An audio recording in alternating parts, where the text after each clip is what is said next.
এই হচ্ছে আজকে বিকালের আবহাওয়া। সেই আবহাওয়ার মাঝে আমরা একটু ঘুরতে বের হলাম। খুব সুন্দর ওয়েদার, অনেক ঠান্ডা। গাজীপুর এলাকায় অনেক ঠান্ডা পড়েছে। আকাশের অবস্থাটা একটু দেখেন। মনে হচ্ছে আমার খুব প্রিয় একজন কাছের ভাই ইমাম সাহেব, আমাদের মহল্লার মসজিদের ইমাম সাহেব। ইমাম সাহেব কিছু বলেন। আলহামদুলিল্লাহ, খুবই ভালো লাগতেছে। শীতের মধ্যে আমরা সফর করতেছি। আপনারা সফর করুন, মনে শান্তি আসবে। বিকালে একটু এনজয় করার দরকার আছে, ঠিক আছে। অনেক সুন্দর একটা পরিবেশ সৃষ্টি হলো। আমাদের বড় ভাই আছেন, উনি মাঝের দায়িত্ব পালন করতেছে।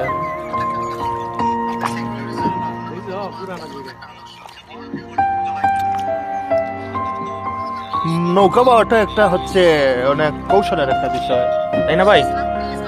যাই হোক, আপনারা সবাই ভালো থাকবেন, আমার চ্যানেলটা একটু দেখবেন। আসসালামু আলাইকুম।